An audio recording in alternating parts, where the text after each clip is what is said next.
He's always been impulsive. The words came from Harold Pemberton, the family trustee, and they hung in the air of the conference room like an accusation. He tapped the leather folder in front of him with his pen, the sound sharp and deliberate, like a judge's gavel announcing a verdict. Every head in the room turned toward me. My Aunt Beatrice, dressed in expensive black that somehow looked more victorious than mournful. My cousin Wesley, sitting with his arms crossed and that familiar smirk playing at the corners of his mouth. Uncle Thomas, who'd barely spoken to me in 15 years. The family lawyer, Marcus Flynn, who kept his expression professionally neutral but couldn't quite hide the satisfaction in his eyes. Irresponsible, Harold continued as if the first word hadn't been clear enough. Given Lucinda's history of questionable decisions, your grandfather felt it necessary to adjust certain provisions to protect the estate's integrity. The heat started at my collar and climbed toward my face. Not from shame. From rage. From the audacity of this man, this trustee who'd barely known my grandfather, sitting here rewriting my character to justify whatever he was about to do. For that reason, Harold said, flipping a page in his folder without looking at me, Lucinda Moore's inheritance has been restructured to reflect appropriate oversight and limitations. I was being erased. In real time. In front of people who'd been waiting years to watch it happen. Nobody defended me. Not one person in that room spoke up to question Harold's characterization or ask for specifics about my supposed irresponsibility. Beatrice's smile tightened with satisfaction. She'd been building this narrative for years. The reckless nephew who couldn't be trusted with money, who made impulsive choices, who needed family guidance he consistently refused. Never mind that I'd put myself through college, built a successful career as an architect, owned my home outright at 32. None of that mattered when Beatrice needed me to be the family failure. Wesley exhaled audibly, like he'd been holding his breath waiting for confirmation of something he already knew. He'd always resented that grandfather and I had been close, that I'd spent weekends at the estate learning about business and history and planning while Wesley partied through his trust fund. Uncle Thomas just nodded, accepting Harold's judgment without question. Thomas had never liked that his father had taken such interest in me after my parents died. Playing favorites, he'd called it once, loud enough for me to hear. And Marcus Flynn, the lawyer who'd supposedly represented my grandfather's interests for 20 years, sat there with his leather notebook open, pen ready to record whatever came next, completely unbothered by the character assassination happening in his conference room. They'd all agreed to this. Silently, collectively, they'd decided that calling me irresponsible justified whatever they were about to take from me. Harold Pemberton looked like he was enjoying this. There was a slight upturn at the corner of his mouth as he read through the provisions, a satisfaction in his voice that went beyond professional duty. The primary estate, including the Moore family home and surrounding property, will transfer to Beatrice Moore Harrison, who has demonstrated appropriate stewardship values. Beatrice actually smiled. The house where I'd spent every weekend of my teenage years after my parents died. The library where grandfather had taught me to appreciate rare books. The workshop where we'd built furniture together. All going to Beatrice, who'd visited maybe twice a year and always complained about how outdated everything was. The investment portfolio will be divided between Thomas Moore and Wesley Harrison, with appropriate management oversight to ensure long-term stability. Wesley leaned back in his chair, satisfied. Thomas nodded once, like this was exactly what he'd expected. The portfolio grandfather had built over 40 years, the careful investments he'd explained to me in detail, the financial wisdom he'd passed on, divided between people who'd never shown interest in understanding his strategy. Lucinda Moore will receive a structured trust fund with quarterly distributions, managed by myself as trustee, with provisions for additional oversight should spending patterns raise concerns. A structured trust. With Harold Pemberton controlling every dollar. Quarterly distributions like an allowance for a child. Oversight of my spending patterns, like I couldn't be trusted to manage my own money. The reduction in Lucinda's share, Harold continued, his voice taking on a rehearsed quality, reflects concerns about financial responsibility and decision-making capacity that your grandfather documented extensively in the months before his death. That was a lie. A complete, calculated lie. Grandfather had been sharp until the day he died. No declining mental capacity, no confusion about his wishes. He'd called me 2 weeks before the stroke that killed him, talked about estate planning, told me he'd made sure everything was properly arranged, and that I shouldn't worry about the vultures circling. I'd thought he meant protecting the estate from external threats. Now I understood he'd meant the vultures in this room.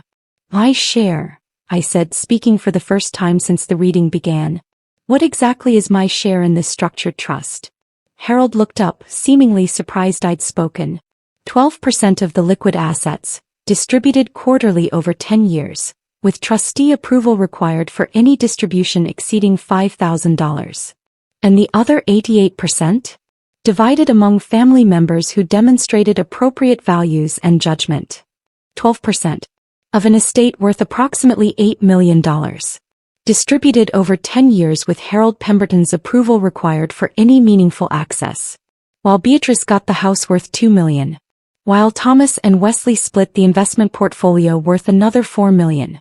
While Harold himself undoubtedly collected generous trustee fees for managing my diminished inheritance. The smiles around the table told me everything I needed to know. This wasn't about protecting grandfather's estate or ensuring responsible wealth management. This was about punishment. About putting me in my place. About making sure the family member who'd been closest to the patriarch didn't benefit from that relationship. Beatrice's smile was particularly triumphant. She'd waited years for this. Every family dinner where grandfather had asked my opinion on business matters instead of hers. Every holiday where he'd spent time with me in the workshop instead of listening to her complaints about estate maintenance costs. Every conversation where he'd praised my architectural work instead of Wesley's latest failed startup. She'd been building the narrative carefully. Lucinda's always been impulsive, she'd say at family gatherings. Makes decisions without thinking them through. Needs guidance he won't accept. Little comments, repeated often enough that they became accepted truth within the family. Wesley had contributed too. Cousin Luke's got another wild idea. He'd joke when I mentioned projects or plans. Never could stick with anything long-term. Never mind that I'd run a successful architecture firm for 7 years. The narrative mattered more than reality. And Harold Pemberton, the trustee who was supposed to be neutral, who was supposed to execute my grandfather's wishes faithfully, sat there delivering their carefully constructed story like it was gospel truth. They'd been waiting for this moment. The will reading where they could finally, officially, reduce me to what they'd always wanted me to be. Insignificant. My name is Lucinda Moore and I was raised by a man who valued 3 things above all else. Discretion, preparation and strategic silence. My grandfather, Jonathan Moore, had built a manufacturing empire from nothing. He'd survived economic downturns, corporate takeovers, family betrayals, and every challenge the business world threw at him. He'd done it not through aggression or flashy displays of power, but through careful planning and knowing when to speak and when to listen. When my parents died in a car accident when I was 15, grandfather had taken me in without hesitation. Not to the guest room like Beatrice suggested. To the east wing bedroom that had been my father's as a child. You're not a visitor, he'd said. You're family. And family has a place. He taught me everything. Not just about business and money but about reading people. About understanding what they wanted versus what they said they wanted. About recognizing when someone was positioning themselves for advantage versus acting in good faith. Watch how people behave when they think no one important is paying attention, he told me once. That's when you see their real character. Not in the boardroom where everyone's performing. In the margins. In the moments they think don't matter. I'd watched. For 17 years since my parents died, I'd watched the family dynamics, the power plays, the way Beatrice positioned herself as estate manager while slowly pushing me toward irrelevance. Grandfather had prepared me. That was the thing Harold and Beatrice didn't understand. They thought the man who'd built an empire through strategic thinking had somehow failed to plan for this exact scenario. They're going to try to rewrite you, he told me 6 months before he died. We'd been in his study, reviewing estate documents, and he'd suddenly looked up from the papers with that intense focus that meant he was about to say something important. When I'm gone, he continued, Beatrice and Thomas will create a narrative. They'll say you're irresponsible, impulsive, that I had concerns about your judgment. They'll use that story to justify taking what should be yours. Why would they do that? I'd asked, though I already suspected. Because you're young. Because you were close to me in ways they never were. Because they've spent their lives waiting for inheritance while you've been building a career. That independence threatens them. He'd smiled slightly. And because I've made decisions they won't like and they'll need someone to blame. What kind of decisions? The kind that reward character over bloodline. The kind that protect what I've built from people who'd waste it. He'd pulled an envelope from his desk drawer. Heavy cream paper, sealed with wax, my name written across the front in his distinctive handwriting. If they do what I expect them to do, he'd said, if they try to diminish you publicly to justify their greed, I need you to use this. Not before. Only if they try to rewrite who you are. The narrative Beatrice had built about me was impressive in its thoroughness. She'd been crafting it for years, adding details that seemed insignificant in the moment but accumulated into a damning portrait. Lucinda's always been difficult, she'd say. Not rebellious or independent. Difficult. A word that suggested inherent character flaws rather than legitimate disagreement. He makes decisions without consulting family. Translation: I didn't ask permission before living my life. I'd chosen architecture over joining the family business. I'd bought a house in the city instead of staying on the estate. I'd dated people Beatrice didn't approve of and pursued projects she didn't understand. There's a recklessness there, she told Uncle Thomas once when she didn't know I was listening. Jonathan doesn't see it because he's too close. But the rest of us can see Lucinda needs structure, oversight, protection from his own impulses. She'd been particularly active in the last year, I realized now. More comments at family dinners. More concerned conversations with Uncle Thomas about Jonathan's favoritism affecting his judgment.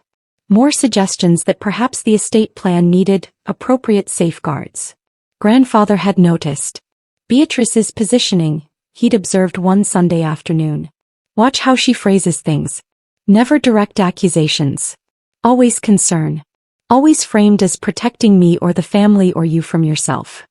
Should I confront her? Never interrupt your enemy when she's making a mistake, he'd quoted. Let her build her case. She's building on sand, and when the foundation collapses, everyone will see it. Harold Pemberton wasn't neutral. He'd never been neutral. That was clear now as I watched him read through the will provisions with barely concealed satisfaction.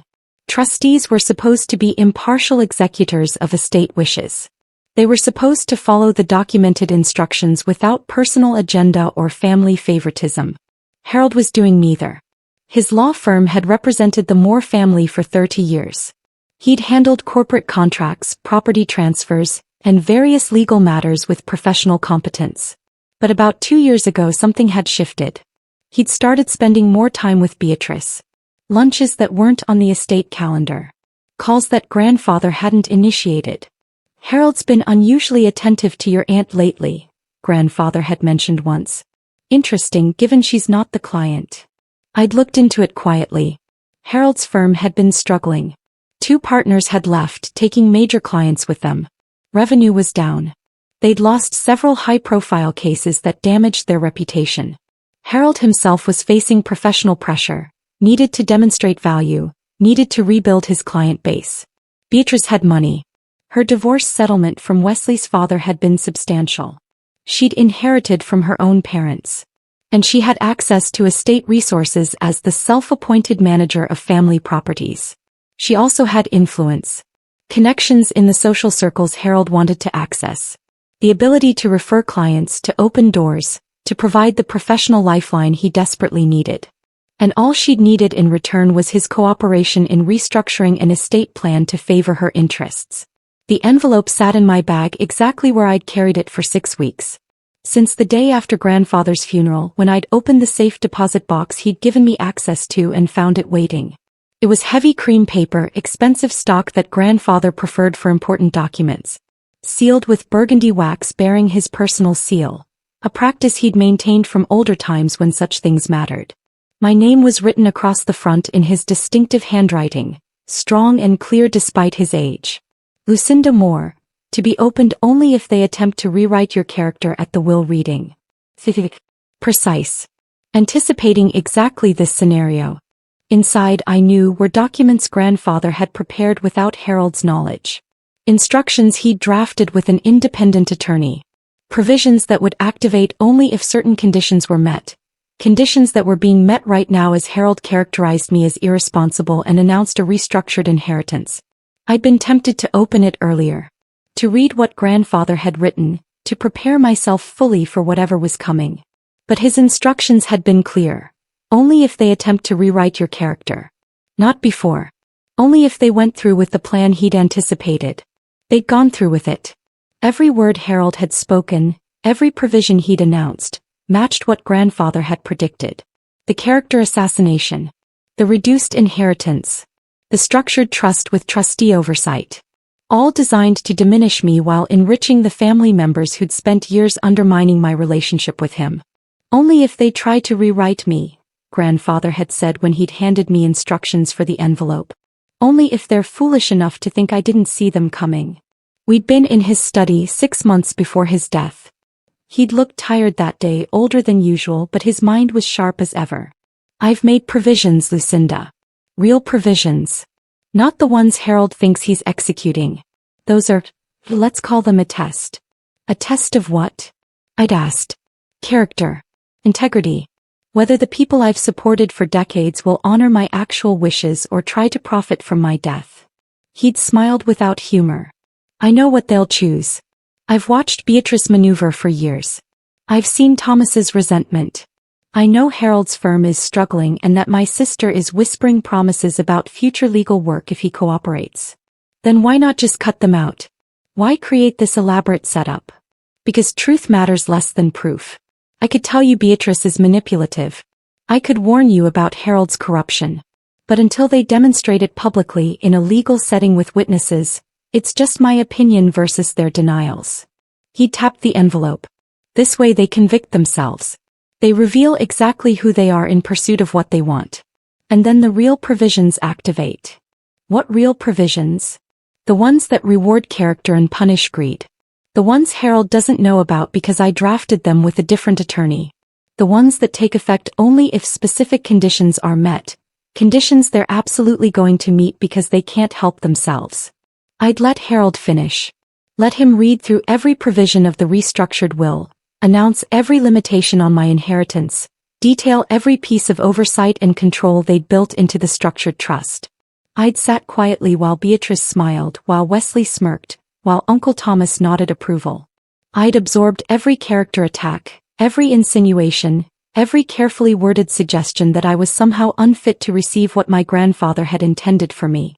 That concludes today's proceedings, Harold said finally, closing his leather folder with satisfaction. Copies of the relevant documents will be distributed to all parties. The estate will enter probate under these terms, with first distributions anticipated within 90 days. He started gathering his papers. Beatrice reached for her purse. Wesley stood up, already texting someone. The meeting was over. They'd won. The estate had been redistributed according to their plan, my inheritance had been gutted, and I'd been publicly labeled irresponsible to justify it all. Except they'd forgotten something. Or rather they'd never known it existed. I reached into my bag and pulled out the envelope. The cream paper looked almost luminous under the conference room lights. The burgundy wax seal caught Beatrice's attention first. Her smile faltered slightly as she recognized the personal seal grandfather had used. I placed the envelope on the conference table directly in front of Harold. Actually, I said calmly, it doesn't conclude today's proceedings. Before anyone leaves, there's one more document that needs to be reviewed. Before we leave, I said, my voice steady despite the adrenaline coursing through me, I have something that needs to be entered into the record. Harold looked at the envelope, then at me, his expression shifting from satisfaction to confusion to the first hints of concern. What is that? A sealed letter from my grandfather. Given to me 6 months before his death with specific instructions about when to open it. I kept my hand on the envelope, not moving it closer to Harold. The instructions were clear. Open it only if anyone attempted to characterize me as irresponsible or restructure my inheritance based on concerns about my judgment. Beatrice sat back down slowly. That's ridiculous. If Jonathan had other instructions, they would have been included in the official estate documents. Would they? I looked at her directly. If grandfather suspected that his official estate documents might be manipulated? If he wanted to ensure his actual wishes were protected from interference? Marcus Flynn, the lawyer, spoke for the first time since reading the opening formalities. Ms. Moore, if you're suggesting some kind of irregularity in the estate planning process. I'm not suggesting anything. I'm presenting a sealed document that my grandfather specifically instructed me to bring to this meeting if certain conditions were met. Those conditions have been met. I looked at Harold. Unless you'd prefer I take this directly to probate court without giving you the opportunity to see it first? Harold's face had gone pale. The seal appears intact. It is. I haven't opened it. Per grandfather's instructions, it's to be opened here in front of witnesses, during the official will reading. The seal was unbroken. That was important. It meant I couldn't have fabricated or altered whatever was inside.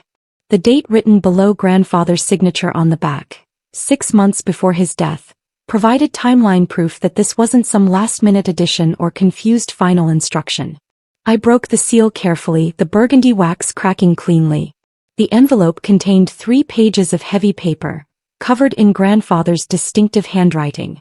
The first page was dated, witnessed, and notarized. To be read aloud by Lucinda Moore in the event that Harold Pemberton, Beatrice Moore Harrison, or any other party attempts to characterize Lucinda as irresponsible or unfit to manage inheritance as specified in my true final wishes. My hands trembled slightly as I began reading. Not from fear. From the emotional weight of hearing grandfather's voice through his carefully chosen words.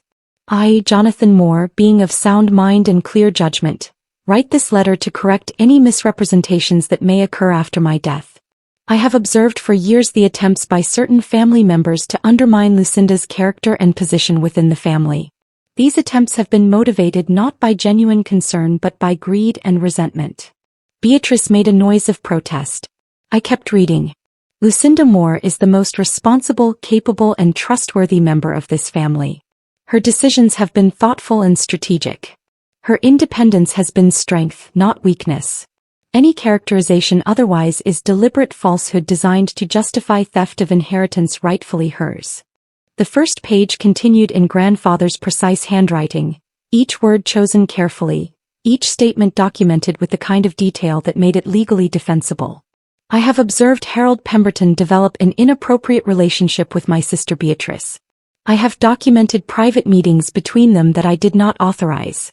I have evidence of communications suggesting coordination to restructure estate provisions in ways that benefit Beatrice's interests while diminishing Lucinda's rightful inheritance. Harold stood up abruptly. This is outrageous. I would never. Sit down, Mr. Pemberton, I said quietly. I'm not finished. Something in my voice made him comply. I continued reading. I have therefore created 2 estate plans.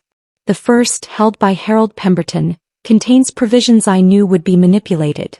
It serves as a test of character and a legal trap for anyone attempting to profit from misrepresenting my wishes. The second, held by independent counsel, contains my true final instructions. I turned to the second page where grandfather's handwriting outlined specific conditions. If the provisions in Harold Pemberton's possession are executed as written, if Lucinda is characterized as irresponsible, if her inheritance is restructured to below 30% of estate value, if a structured trust with trustee oversight is imposed, then the following addendum activates immediately. Around the table, faces had gone from triumphant to confused to openly alarmed. Wesley had stopped texting. Uncle Thomas was reading over my shoulder. Beatrice looked like she might be sick. The addendum detailed on the second page was comprehensive and devastating to everyone who'd participated in Harold's restructured will. Upon confirmation that Harold Pemberton has executed the false provisions as detailed above, all assets previously allocated through his version of the estate plan are immediately redirected to the true final instructions held by attorney Patricia Caldwell of Caldwell and Associates. I looked up at Marcus Flynn. Do you know Patricia Caldwell? Marcus nodded slowly, his professional composure cracking. One of the most respected estate attorneys in the state. Specializes in complex trust structures and disputed wills. Grandfather retained her 6 months before his death.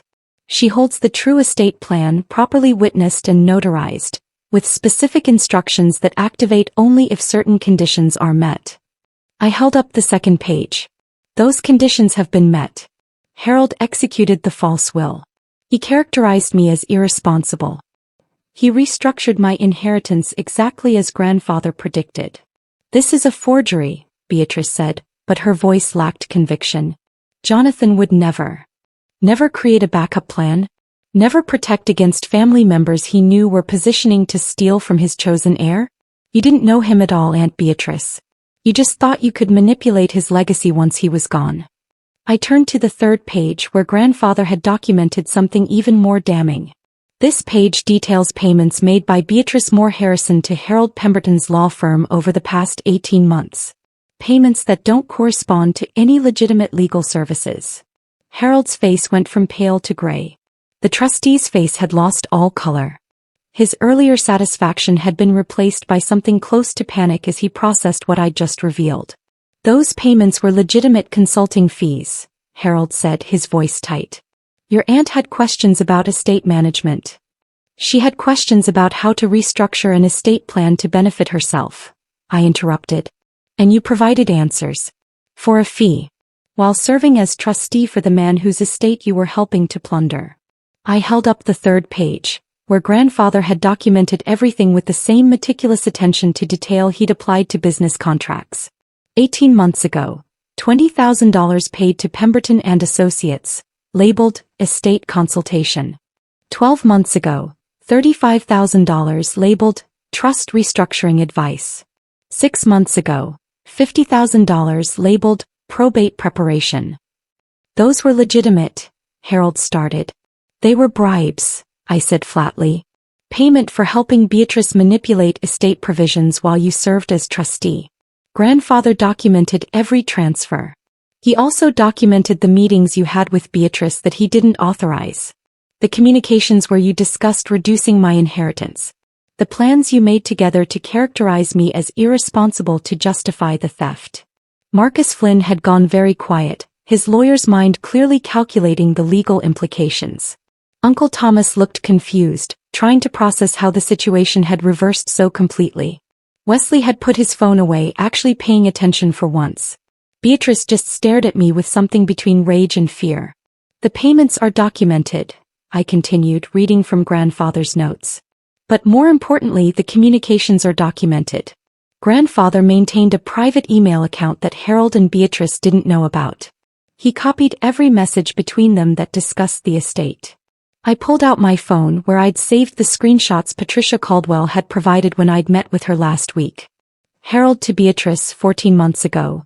"The key is establishing concerns about Lucinda's judgment before Jonathan passes. Plant seeds now, documentation later." Harold stood up again, this time with clear intent to leave. "I don't have to listen to these baseless accusations." "Sit down," Marcus said sharply. For the first time since the reading began, the family lawyer showed some backbone. "If these communications are authentic, this entire proceeding is tainted. I need to see everything before anyone leaves this room." I handed him my phone. "Beatrice to Harold 10 months ago. How much can we reduce Lucinda's share without triggering legal challenge?" Harold's response: 30 to 40% reduction is defensible if framed as protective oversight. Complete disinheritance would raise questions. "They planned everything," I said, looking at Uncle Thomas. "The narrative about my irresponsibility. The structured trust with oversight. Even the specific percentage reduction. All coordinated between your sister and the trustee who was supposed to be protecting grandfather's wishes." "I never," Beatrice started. "Never what?" "Never made those payments. They're documented in your bank records, which Patricia Caldwell has already subpoenaed. Never had those communications. They're backed up on grandfather's secure server, authenticated and time-stamped. The payments told a clear story of corruption. $50,000 in total over 18 months, each transfer carefully documented by my grandfather as evidence of Harold's betrayal. But the quiet transfers exposed something even worse than simple bribery. They showed premeditation. Planning. A systematic effort to corrupt the estate process while grandfather was still alive. "Your grandfather suspected Harold's involvement with Beatrice early on," I said, reading from the notes Patricia had provided during our meeting. "He began monitoring their communications, documenting their meetings, tracking financial transfers. Every piece of evidence was provided to Patricia Caldwell with instructions to activate the true estate plan only if Harold executed the corrupted version."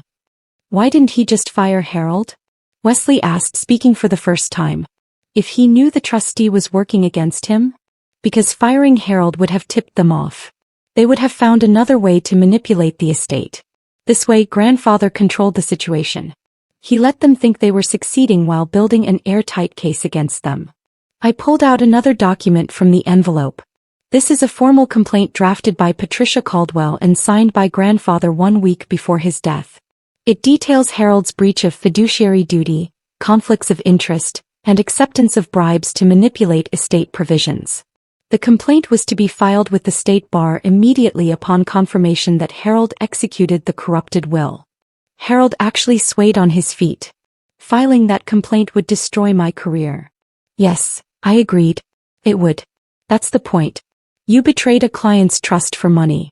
You violated your oath as an attorney. And you did it while serving as trustee for a man who'd employed your firm for 30 years. The beneficiary switch, I said, reading from the 4th page that had been tucked behind grandfather's letter, activates immediately upon Harold Pemberton's execution of the corrupted will. All assets previously allocated to Beatrice Moore Harrison, Thomas Moore, and Wesley Harrison under false provisions revert to distribution according to the true final instructions held by Patricia Caldwell. I looked around the table, meeting each person's eyes. The house doesn't go to Beatrice. The investment portfolio doesn't get divided between Thomas and Wesley. The structured trust with Harold's oversight doesn't exist. None of those provisions were grandfather's actual wishes. They were the bait in a trap you all walked into. What are the true provisions? Marcus asked quietly. The primary estate goes to me, with specific charitable bequests to organizations grandfather supported. Beatrice receives a lifetime right to occupy the guest cottage on the property. The cottage, not the main house. Thomas and Wesley each receive $50,000 in cash, with a provision that they receive nothing further if they contest the will. Beatrice made a strangled sound. 50,000? After everything I've done for this family. After everything you've done to this family, I corrected. After years of manipulation, of undermining my relationship with grandfather, of plotting with a corrupt trustee to steal my inheritance. You get the cottage and a lifetime reminder that character matters more than blood relation. Wesley was doing calculations on his phone, probably figuring out exactly how much money he'd just lost by participating in his mother's scheme. Uncle Thomas just looked defeated. Patricia Caldwell has been standing by, I said, pulling out my phone. Grandfather's instructions were specific. If the corrupted will was executed, I was to call her immediately so she could assume trustee responsibilities and initiate the true estate distribution. I pulled up her number, my thumb hovering over the call button. She's also prepared to file the bar complaint against Harold and initiate fraud proceedings against anyone who knowingly participated in the estate manipulation. Wait, Harold said desperately. We can discuss this. There's no need to involve the authorities, the state bar, the probate court. I looked at him coldly. You involved them the moment you accepted bribes to betray a client. You involved them when you executed a will you knew was corrupted. You involved them when you stood here calling me irresponsible to justify theft. I made the call. Patricia answered on the first ring.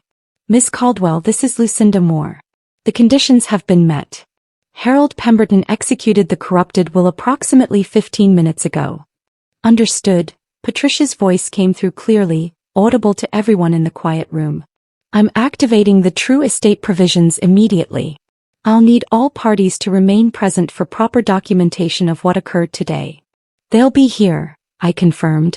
And Mr. Pemberton? Present and aware that his actions have legal consequences. Good. I'll be there in 20 minutes with the authenticated estate documents and the bar complaint. Please ensure Mr. Pemberton understands that leaving before I arrive would constitute further evidence of bad faith conduct. The next 20 minutes were excruciating. Harold sat rigid in his chair, occasionally checking his phone with shaking hands. Beatrice stared at the table, her earlier triumph completely evaporated.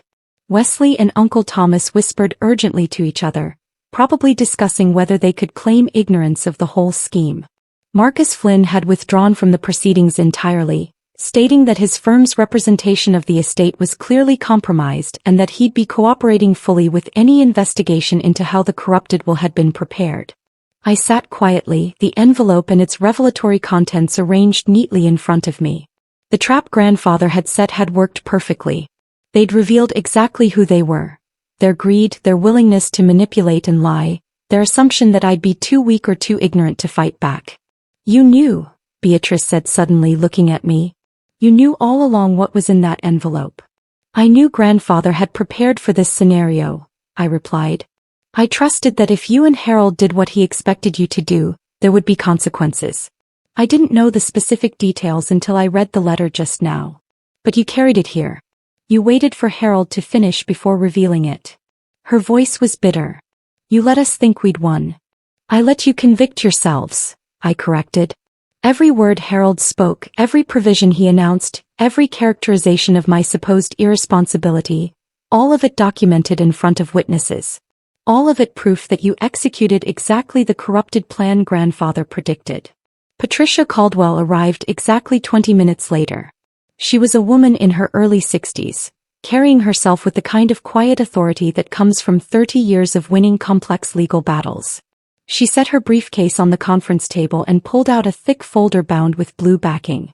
"This is the authenticated last will and testament of Jonathan Moore, executed 6 months before his death, properly witnessed and notarized, filed with the probate court under seal with instructions to activate upon specific conditions." She opened the folder, revealing grandfather's signature on the final page, along with 2 witness signatures and a notary seal. "Mr. Pemberton, I understand you executed a different version of the will today?" Harold couldn't seem to form words. He just nodded. "That version was deliberately created by Mr. Moore as a test of integrity. It contained provisions he knew would appeal to certain family members' greed and a trustee willing to be corrupted. The execution of those false provisions triggered the activation of this true will." She pulled out additional documents. "I'm also submitting a formal complaint to the State Bar regarding Harold Pemberton's conduct as trustee. The complaint details acceptance of bribes, breach of fiduciary duty, and conspiracy to defraud an estate. Supporting evidence includes financial records, email communications, and Mr. Moore's personal affidavit detailing what he observed." Harold stood up unsteadily. "I need to speak with my own attorney." "You do," Patricia agreed. "You should do that immediately. You should also understand that leaving this meeting will not prevent the complaint from being filed or the investigation from proceeding." Harold Pemberton left first, his earlier confidence completely shattered. He didn't look at anyone, just gathered his papers with shaking hands and walked out. Beatrice was next. She stood slowly, looking at me with something between hatred and grudging respect. "Your grandfather taught you well. He taught me to value character over blood, to prepare for betrayal, to trust that truth eventually wins over manipulation." I met her gaze steadily. "He also taught me that family means protecting each other, not exploiting each other. You never learned that lesson." She left without another word, Wesley following behind her. Uncle Thomas lingered for a moment, looking like he wanted to say something, but ultimately followed his sister out in silence. Marcus Flynn approached me before leaving. "For what it's worth, I'm sorry. I should have questioned the restructured provisions more carefully. I should have asked why Jonathan's documented wishes seemed to change so dramatically in his final months." "You should have," I agreed. "But you're not the only one who failed here. At least you're acknowledging it." After they'd all gone, I sat alone with Patricia Caldwell, looking at the true will that would now govern the estate distribution. "Your grandfather was remarkable," Patricia said quietly. "Most people, when they suspect betrayal, react emotionally. They change their will in anger, cut people out without strategy. Jonathan did the opposite. He created a trap so elegant that the betrayers didn't even realize they were being caught until it was too late." Patricia handed me a final letter from grandfather, one he'd written specifically for me to read after everything was over.